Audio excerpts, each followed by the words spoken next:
I donated my kidney to my son. That's what any parent would do for their child, right? But I never imagined the secret behind it was a plan carefully constructed over months. 3 days after surgery, he showed up with a stack of papers, evicting me from my own home. The emotional pain cut deeper than any surgical wound. Suddenly, a doctor burst into the room with fury written across her face and said something that made my son's face go white. What she revealed next would destroy everything I thought I knew about my family and save me from a betrayal I never saw coming. Before I tell you what the doctor said, drop a comment. Would you ever donate an organ to your child? I need to know I'm not the only fool who trusted blindly.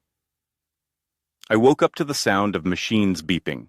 For a moment, I didn't know where I was. The ceiling above me was white and stained.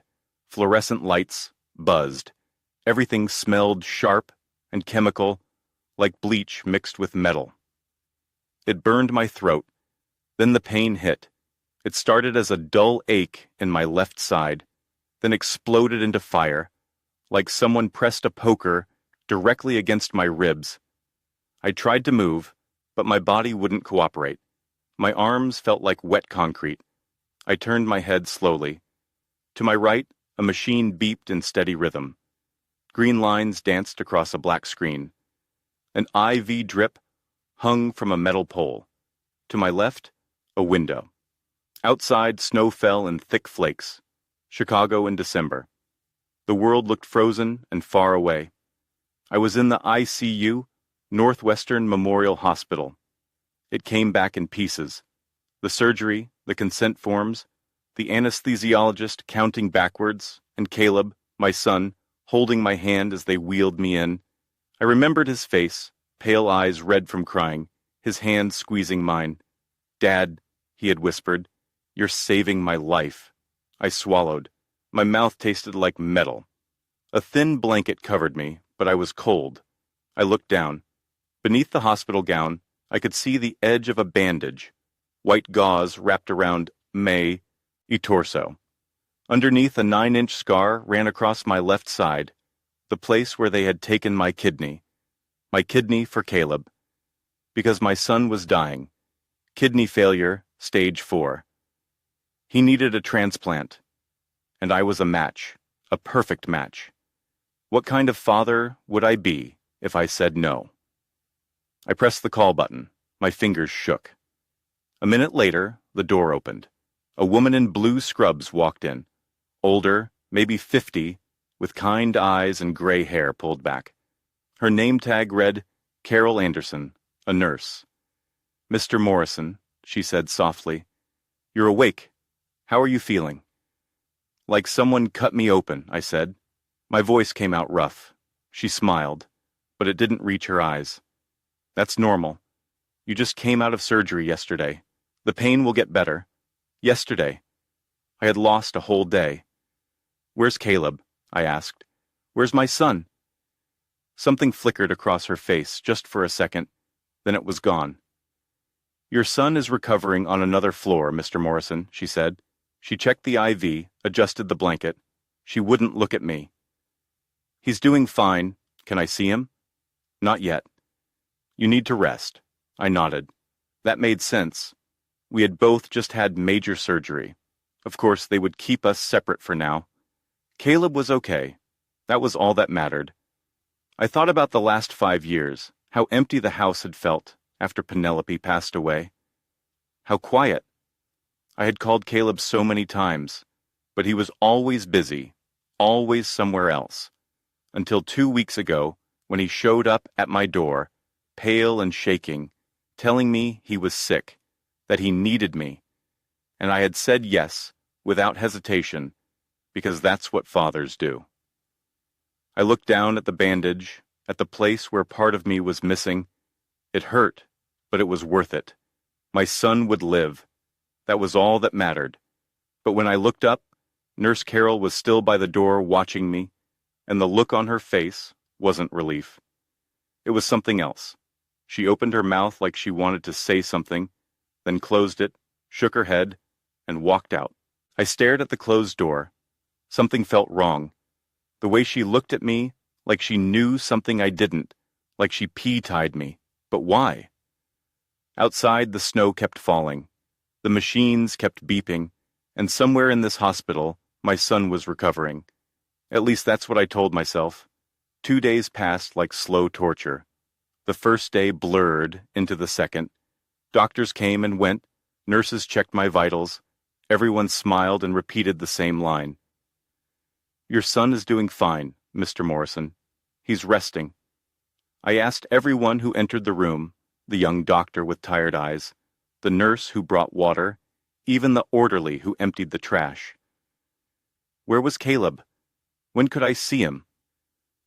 The answer never changed. He's fine. He's resting. Soon, but soon never came. The pain in my side became familiar, a dull throb that sharpened when I moved. By the second morning, they had me sitting up, then standing. A physical therapist with a clipboard told me to take 3 steps. I did. Each one felt like walking on broken glass. I didn't care about the pain. I only wanted to see my son. The ICU was unnaturally quiet at night, too quiet. I lay awake listening to machines hum and beep, watching snow drift past the window. Chicago looked beautiful this time of year, white and clean, but bitterly cold. I thought about Penelope. My wife had died 5 years earlier. Since then, the house had felt too big, too empty. I used to sit at the kitchen table and stare at her chair, waiting for her to walk in with coffee and that smile that made everything feel safe. She never did. After she died, Caleb pulled away. He stopped calling, stopped visiting. I told myself he was grieving, that he needed space. Space became months. Months became years, until 2 weeks ago. He showed up at my door, crying, saying he was dying, saying he needed me. And for the first time in 5 years, I felt needed again. On the second afternoon, they moved me out of the ICU to a regular room on the 4th floor, smaller, quieter, a single bed by the window. The view was unchanged, snow, gray sky, a city wrapped in winter. Nurse Carol came in around 3. She helped me into a chair by the window. Her hands were gentle, but her face carried the same troubled look, like she knew something she didn't want to say. "Nurse Carol?" I asked. "When can I see Caleb?" She hesitated, eyes dropping to her hands. "Your son will visit you tomorrow, Mr. Morrison." Tomorrow. Relief loosened my chest. "Thank you," I said. She nodded, but didn't smile. She turned toward the door, paused, and for a moment I thought she would warn me, explain that look in her eyes. She didn't. She left. I sat by the window as evening fell, watching Chicago's lights flicker on. Christmas lights blinked in the distance, red, green, gold. The world was preparing for the holidays, families gathering. Tomorrow I would see my son. Tomorrow I would hold him and tell him I loved him. Tell him it was all worth it. I smiled for the first time since waking up. Tomorrow. I had no idea tomorrow would destroy everything. The third day arrived with gray skies and heavy snow. I had been awake since dawn, watching the window, waiting. The nurses brought breakfast, but I couldn't eat.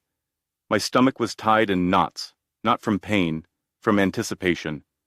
Today I would see Caleb. I sat in the chair by the window, hands folded in my lap. I had practiced what I would say, how I would tell him the pain didn't matter, that I would do it again in a heartbeat, because that's what fathers do. The clock on the wall ticked past 10, then 11, then noon. Finally, just after 12, the door opened and Caleb walked in. For a second, my heart lifted. I tried to stand, reaching for him. Caleb. But he didn't move toward me. He stood in the doorway, hands in the pockets of a crisp black suit. His hair was styled, his shoes were polished. He looked like he was heading to a business meeting, not like someone who had just survived major surgery. I looked at his torso, his chest, his side, waiting to see the bandage. There was nothing. "Where's your bandage?" I asked. He didn't answer, just looked at me with eyes that were cold, empty. Then I saw them. Two people stepped into the room behind him.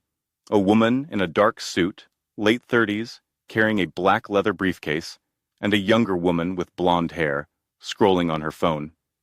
"Caleb," I said slowly. "Who are these people?" The woman in the suit stepped forward.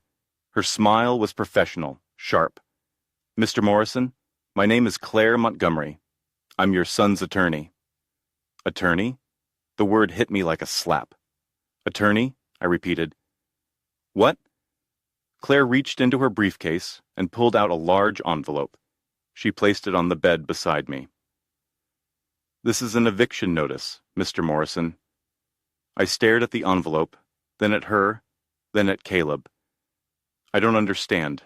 You signed ownership of your home over to your son before the surgery," Claire said calmly. "The property now belongs to him." The words didn't make sense. "No," I said. "Those were medical consent forms." "Read the fine print, Dad," Caleb said. His voice was flat, emotionless. I looked down at the envelope. My hands were shaking so hard I couldn't open it. "Caleb," I whispered.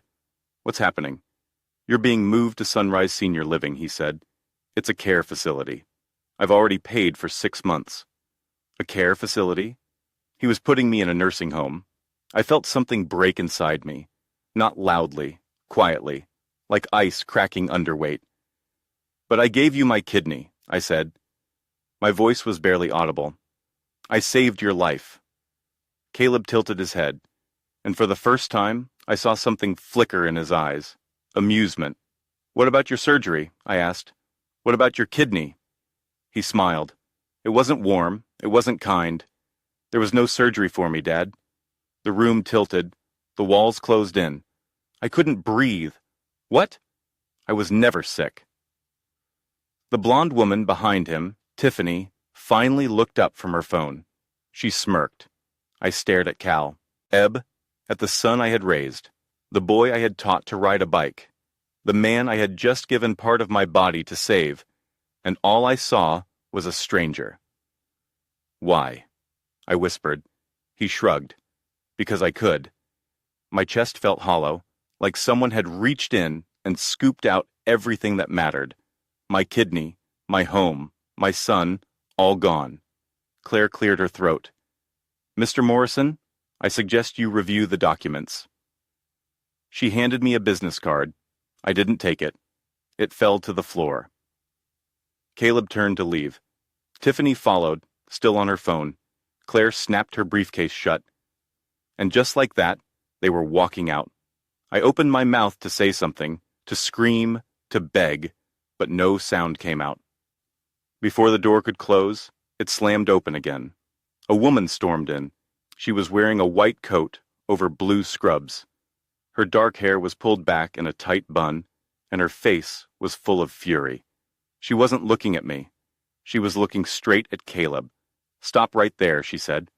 Her voice cut through the room like a blade. Caleb froze, and for the first time since he walked in, I saw fear flash across his face. The woman who entered looked furious enough to stop a heart. She stood in the doorway, white coat billowing, her dark eyes locked onto Caleb with intensity that made grown men confess. "I'm Dr. Rebecca Stone," she said, "head of transplant surgery at this hospital." Caleb straightened his shoulders, smoothed his suit jacket. "Doctor, this is a private family matter. Organ trafficking is never private, Mr. Morrison." The words hung in the air like smoke. I didn't understand. I looked at Dr. Stone, then at Caleb. "What are you talking about?" I asked.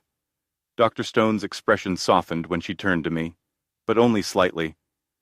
"Your son was never sick, Mr. Morrison." The words didn't register at first. They bounced off my brain like stones off water. "What?" He faked his medical records. I shook my head. "No, the tests. The doctor said he had kidney failure. Those doctors were Pi-D, Dr. Stone said. The records were fabricated." I looked at Caleb, waiting for him to deny it. He said nothing. But I saw the tests, I whispered. You saw forged documents. My hands gripped the armrests. My knuckles went white. Then where is my kidney? Dr. Stone didn't hesitate. It was transplanted into another patient, Jonathan Langford, a man who was actually dying. The name meant nothing to me, but the way she said it made my stomach turn. Caleb finally spoke. This is ridiculous. Is it? Dr. Stone pulled a tablet from under her coat. There's no record of you ever being admitted here, Mr. Morrison. No blood work, no dialysis appointments. She turned the screen toward him. Nothing. Caleb's face went pale. Claire stepped forward. Dr. Stone, I don't think your client committed fraud, Dr. Stone said, against his own father, against this hospital, against federal law. I couldn't breathe. The room was shrinking. What? I whispered. Dr. Stone looked at me, and for the first time I saw pity in her eyes. Money, Mr. Morrison. Your son sold your kidney for $500,000. $500,000. The number was too big, too impossible. I looked at Caleb. Is that true? He didn't answer, just stared at the floor. Caleb, I said, my voice cracked. Is it true? Still nothing. Dr. Stone crossed her arms. Mr. Langford's family arranged a private transaction. They were told the donor was your son, a young man willing to help a stranger. They paid accordingly. But it wasn't him, I said. No, it was you. I felt the room tilt. My hands went numb, and he took the money, every cent. I looked at my son, the boy I had raised, the man I had trusted with my life. Why? I asked again. Caleb finally looked up. His eyes were cold, empty. Because I could. It wasn't an explanation. It was a dismissal. Those 3 words hit me harder than anything else. Harder than the eviction notice. Harder than learning there was no surgery. Harder than the $500s. $1,000 because I could. That was all I was worth to him. An opportunity. Dr. Stone's jaw tightened. Mr. Morrison, I suggest you stay where you are. I'm leaving, Caleb said. He moved toward the door. No, you're not. Caleb ignored her. He grabbed the door handle. Dr. Stone didn't move, didn't chase him. She just stood there with her arms crossed and smiled. It was a small smile, cold, confident. Go ahead, she said quietly. Try. Caleb pulled the door open and froze, because standing in the hallway were 2 men in uniform. Caleb took a step back. His face went white. Dr. Stone's voice was calm, almost gentle. I made a call before I walked into this room. Mr. Morrison, did you really think I'd let you just walk away? Everything happened so fast. The 2 officers stepped into the room. The taller one, Officer Walsh, had gray hair and calm eyes. The younger one, Officer Cooper, was broader with a radio clipped to his belt. Caleb backed away from the door. Let me go, he said. His voice was shaking now. This is a misunderstanding. Caleb Morrison, Officer Walsh said. His tone was professional. Final. You're under arrest. Officer Cooper stepped forward. He pulled out a pair of restraints. Turn around, sir. Caleb looked at Claire, at Tiffany, at Dr. Stone, looking for help, for a way out. There was none. Turn around, Officer Cooper repeated. Caleb did slowly. His hands shook as they were pulled behind his back. I heard the click of metal, saw the restraints close around his wrists. He turned his head, looked at me. Dad, he said, his voice cracked. I can explain. I looked at him, at the son I had raised, at the man who had just sold my kidney for $500,000, and I turned away. I didn't say a word. I just looked out the window at the snow falling on Chicago, at the world moving on without me. Officer Walsh took Caleb by the arm, led him toward the door. Tiffany followed, still scrolling on her phone. Claire snapped her briefcase shut and walked out behind them. And just like that, they were gone. The door closed. The room went silent. I sat there staring at the empty space where my son had stood. Dr. Stone pulled a chair over and sat down beside me. "I'm sorry you had to learn this way, Mr. Morrison," she said softly. I didn't answer. I couldn't. "How much did you say?" I finally asked. My voice was hoarse. $500,000? I nodded slowly, like the number made sense, like anything made sense. Dr. Stone was quiet for a moment, then she spoke again. "Mr. Langford doesn't know the full truth yet, but he will, and I believe he'll want to meet you." "I don't want to meet anyone," I said. She reached into her coat and pulled out a card. She placed it on the table beside my bed. "When you're ready," she stood to leave. At the door, she paused.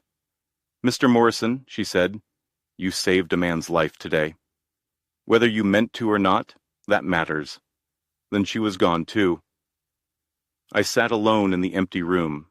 The machines beeped, the snow fell, and somewhere in this city, my son was being taken away.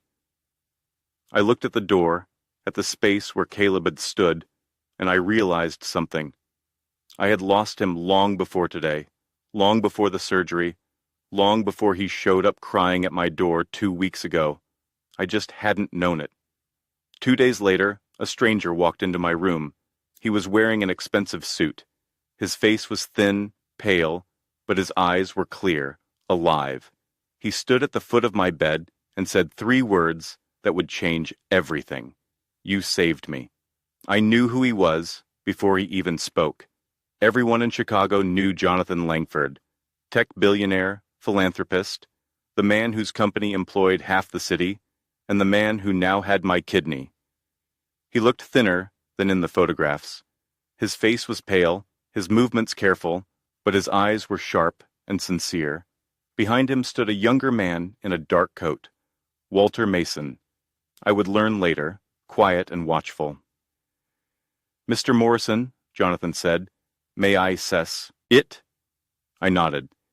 He lowered himself slowly into the chair beside my bed, moving like someone who understood pain. For a moment, neither of us spoke. "I thought the donor was your son," Jonathan said finally, a young man who wanted to help anonymously. I looked away. My son only wanted to help himself. Jonathan's expression didn't change, but something flickered in his eyes. When Dr. Stone told me the truth, I was horrified. Silence settled between us. Outside, the snow had stopped. The sky was pale and clear. "I've been sick for 2 years," Jonathan said quietly. "My grandchildren thought I was dying. My doctor said I had months, maybe less." He paused. "You saved my life, Mr. Morrison, whether you meant to or not." "I didn't mean to save anyone," I said. "But you did." I didn't know what to say to that. Jonathan leaned forward slightly. "I know you don't have a home to go back to, but I do. And my grandchildren need a tutor, someone patient, someone who knows what it means to teach." I stiffened. "I don't want charity, Mr. Langford." "This isn't charity," he said firmly. "This is gratitude and maybe a second chance for both of us." I studied him. This man didn't owe me anything. I hadn't chosen to save him. I'd been lied to, manipulated, used. But here he sat, offering me something I hadn't even known I needed. A place. A purpose. Walter stepped forward and placed a business card on the table beside my bed. "When you're ready, Mr. Morrison." Jonathan stood slowly, wincing slightly. "Think about it. You don't have to decide today. But I think we both knew I already had." I looked at this man, a stranger who owed me nothing and everything, and for the first time in 5 days, I felt something other than betrayal. I felt possibility. "I'll think about it," I said. Jonathan smiled. "That's all I ask." He left quietly, Walter following behind. The room felt warmer somehow, brighter. I picked up the business card. It was simple, elegant, just a name, a number, and an address on the shore, F. Lake, Michigan. I didn't know it then, but that decision would save me, not from poverty, but from loneliness. 2 weeks later, I was living in a house that wasn't mine, recovering from surgery that saved a stranger. The Langford estate sat along the Gold Coast with windows that looked out over Lake Michigan. The water was gray and restless, still half frozen. I spent most mornings walking slowly through the gardens, testing my strength, feeling the scar pull with every step. That afternoon, Walter found me by the window. "Detective Brooks is here to see you, Mr. Morrison." I nodded. "I've been expecting this." Samuel Brooks was in his 50s, with gray hair and tired eyes. He carried a folder under his arm and moved like a man who'd seen too many families destroy themselves. Jonathan appeared briefly in the doorway, shook Brooks's hand, then left us alone. Brooks sat across from me and opened the folder. "We're building a case against your son, Mr. Morrison," he said quietly. "I need to walk you through some of the evidence." He slid a printed text message across the table. "Caleb to Tiffany. The old man will never know. Easiest money I've ever made." I stared at the words. They blurred. Brooks continued, "We have a timeline showing your son began planning this 6 months ago, falsified medical records, bribed a clinic technician to fake test results. And then there's the bank transfer." He showed me another page. $500,000 deposited 2 days after my surgery. I didn't say anything. What was there to say? Brooks leaned back. "Your son made a lot of mistakes, Mr. Morrison. He got greedy. He got sloppy. And now we have enough to put him away for a long time." I looked down at my hands. Old hands. Scarred hands. "Detective," I said slowly, "did my son ever love me?" The question hung in the air. Brooks was quiet for a long time. Then he sighed. "I don't know, sir," he said, "but I know he didn't respect you." I nodded. It was the answer I'd expected. Maybe the only honest answer there was. "The trial is set for 3 months from now," Brooks said. "Will you testify?" I looked at my hands again, at the scar running along my side, at the life I'd given away without even knowing it. Yet I said, "I will." Brooks studied me. "It won't be easy. You'll have to face him in court." "I know," I said, "but some truths need to be spoken." Brooks stood, closing the folder. At the door, he paused. "Your son is going to prison, Mr. Morrison. The evidence is too clear." I nodded. "Good," I said quietly.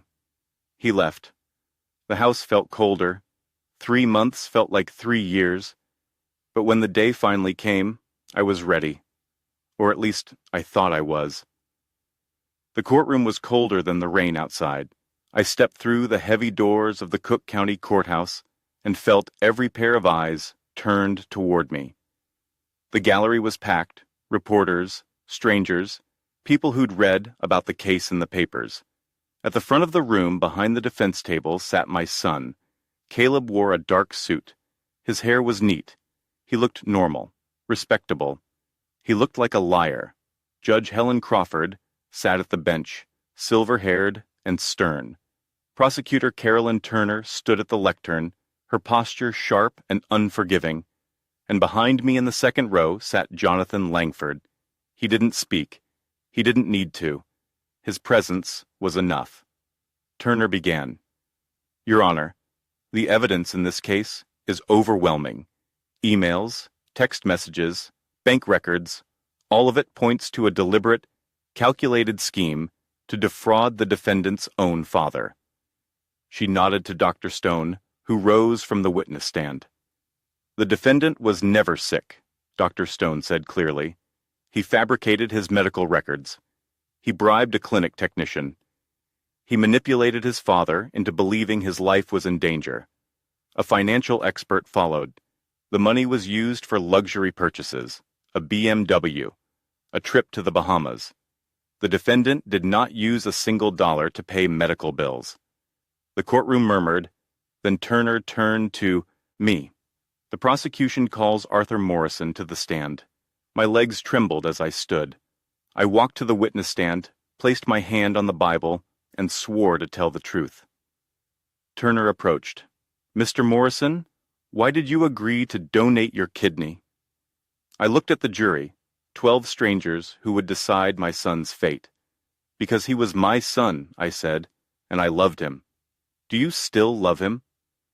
I was silent for a long time. I looked at Caleb. He wouldn't meet my eyes. I loved the son I thought I had, I said quietly. But that son never existed. The courtroom went still. Patrick Hayes, Caleb's attorney, stood. Your Honor, my client made a terrible mistake under financial pressure. Turner cut him off. A mistake, or a 6-month plan to deceive and exploit his own father? Caleb shot to his feet. Your Honor, I was desperate. Judge Crawford's voice was ice. You made a choice, Mr. Morrison, a calculated and cruel one. Then she looked at me. Mr. Morrison, would you like to address your son directly? I stood. I stepped down from the witness stand. I walked to the center of the courtroom and stood in front of the defense table, and I looked my son in the eyes. Caleb, I said, I gave you life twice. Once when you were born. I held you in the delivery room. I counted your fingers. I promised I would protect you forever. And once when I gave you my kidney, except I didn't give it to you. You took it. You looked at your father and saw dollar signs. You didn't see the man who worked 2 jobs to put you through college. You didn't see the man who sat alone for 5 years after Penelope died, hoping you'd call. You just saw an old fool, an old man you could use and throw away. Maybe I was a fool, but you, Caleb, you're not my son. The courtroom was silent. Judge Crawford spoke. Caleb Morrison, you are found guilty of fraud, elder abuse, conspiracy to commit unlawful organ transaction, and falsification of documents. I sentence you to 10 years in federal prison, no parole. The Baif Mo, ved forward. Caleb's hands were placed in restraints. He looked back at me one last time, but I had already turned away. Jonathan's hand rested on my shoulder, and I did not look back, because some people are not worth a second glance. When I walked out of that courthouse, I knew one chapter had ended, but I didn't know that the next chapter would be the one most worth living. 1 year later, spring came to Chicago. The trees along Lake Michigan bloom pale green. Sunlight poured through the windows of the Langford estate, warming the study, where I sat with 3 children gathered around a table covered in textbooks. Grandpa Arthur, Lily said, tapping her pencil on a math problem. I don't understand this one. I leaned over, patient and steady. Let's walk through it together. Noah was doodling in the margins. Grace was already 2 chapters ahead. They called me Grandpa Arthur. I wasn't their grandfather by blood, but I was theirs all the same. Jonathan appeared in the doorway, smiling. Arthur, care for a walk? We strolled along the lake, the water calm and endless. Jonathan moved slowly, but his color had returned. He was alive, healthy, whole. You gave me more than a kidney, Arthur, he said quietly. You reminded me what family is supposed to be. You gave me a family when I had no one, I replied. When we returned, there was a letter waiting for me on the hall table. I recognized the name on the envelope immediately, Caleb Morrison. I stared at it for a long moment, then I handed it to Jonathan. Some doors should stay closed, I said. Jonathan didn't argue. He simply nodded and set the letter aside. Do you ever regret it? Jonathan asked. The donation. I looked out at the lake. I regret trusting the wrong person, but I don't regret kindness. That kidney saved your life. That was worth it. That evening we gathered for dinner. 3 generations, laughter, stories. I looked around the table and felt something I hadn't felt in years. I belonged. This isn't the family I was born into, I thought, but this is the family I chose, and they chose me. That night, I stood in front of the mirror. The scar had faded, but it was still there, a thin line across my side. Scars remind you of what you survived, I thought, and I survived. Before this story ends, I want to tell you something. Love is not measured by blood. It is measured by respect. I spent 65 years believing that family meant biology, that a son would love his father because they shared DNA. I was wrong. Caleb didn't lose a father because I walked away. He lost a father because he walked away first from honor, from gratitude, from humanity. But me, I found something better. I found people who valued me, not for what I could give them, but for who I was. If you've ever felt used by someone you loved, know this. Walking away is not giving up. It is choosing yourself, and you deserve that choice. That evening, as I sat at dinner with the Langford family, I realized something. Home isn't where you're born. Home is where you're valued. And I was home. Looking back now, I see the mistakes I made. I see the signs I ignored. I see the love I gave to someone who never deserved it. Don't be like me. Don't wait until you're on a hospital bed to realize that blind trust can cost you everything. Don't give pieces of yourself to people who see you as spare parts. Here's what I learned. Family is not defined by blood. It's defined by respect. Caleb and I shared DNA, but we never shared values. Jonathan and I share no blood, but we share something deeper: gratitude, dignity, and faith. God brought me to that operating table for a reason, not to save my son, but to save a man who would remind me what family truly means. God allowed me to lose everything so I could find what I'd been missing all along, a place where I belong. And when I thought I had nothing left, God gave me 3 grandchildren who call me Grandpa Arthur, not because they have to, but because they want to. Grandpa stories, like mine, aren't rare. Everyday elders are used, discarded, and forgotten by the very people they sacrificed for. But Grandpa stories can also be stories of redemption, stories where the broken find strength, stories where God turns betrayal into blessing. If you're watching this and you've been betrayed by family, know this. You are not alone. God sees you. And walking away from toxicity is not abandonment, it's survival. Don't be like me. Don't wait for a scar to teach you what words should have. Protect your heart, set boundaries, and remember, the people who truly love you will never make you feel like a transaction. These grandpa stories teach us that it's never too late to start over. It's never too late to choose yourself. And it's never too late to find the family you were meant to have. God didn't waste my pain. He used it to lead me home. If this grandpa story has touched your heart, please leave a comment below. Tell me, have you ever had to walk away from someone you loved? How did you rebuild? Share this story with someone who needs to hear that they are valued. And if you believe in second chances, subscribe to this channel. Let's build a community where kindness wins and the broken become whole. Thank you for listening, and may God bless you on your own journey.